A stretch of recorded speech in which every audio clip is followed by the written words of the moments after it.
सर्वांना लाल सलाम. मी सारजा उद्धव कदम, CI2 महाराष्ट्र राज्य कमिटी सदस्य, नांदेड जिल्हा कमिटी सदस्य तथा अर्धापूर तालुका अध्यक्ष. आशा व गटप्रवर्तकताई, आपण 22 दिवस सातत्याने आझाद मैदानावर आंदोलन केले असता काही कारणास्तव आपल्या संपाला तात्पुरती स्थगिती देण्यात आली आणि स्थगिती दिल्यानंतर काल जो कॅबिनेटमध्ये निर्णय झाला, आशाताईंना 5,000मध्ये मानधन वाढ. पण आशाताईंना 5,000मध्ये मानधन केली, पण आमच्या जे मोठ्या भगिनी आहेत गटप्रवर्तकताई, त्यांना मात्र शासनाने नाराज केलं. जी आम्हाला 5,000 रुपये मानधनात वाढ झाली, त्या वाढीसाठी आम्ही कोणीही आशाताई आनंद व्यक्त करत नाही. कारण की जे आशाताई आणि गटप्रवर्तकताई, आम्ही एका नाण्याच्या दोन बाजू आहोत दोघी पण. आणि त्याच्यामुळं आम्हाला जे आमच्या मोठ्या बहिणीला नाराज केलं आणि आम्हाला 5,000ची मानधनात वाढ केली, त्याबद्दल आम्ही बिलकुल आनंद व्यक्त करत नाही.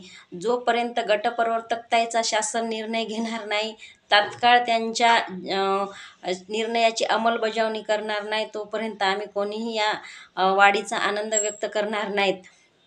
शासनाने जर गटप्रवर्तकताईंचा निर्णय नाही घेतला तर गटप्रवर्तकताईंना, महाराष्ट्रातील तमाम गटप्रवर्तकताईंना मी ग्वाही देते की तुमचा जोपर्यंत निर्णय लागत नाही तोपर्यंत आम्ही आशाताई रस्त्यावर सुद्धा तुमच्यासाठी लढायला तयार आहोत. आणि जी आपली संघटना आहे CI2च्या संघटना किंवा आपली कृती समिती आहे, त्या कृती समितीने आपल्याला पूर्णपणे आपल्यासाठी संघर्ष केला आणि एवढ्या उन्हातानामध्ये संपूर्ण कृती समितीने पूर्ण 22 दिवस मुंबई आझाद मैदानावर 22 दिवस आपल्यासाठी त्यांनी लढा.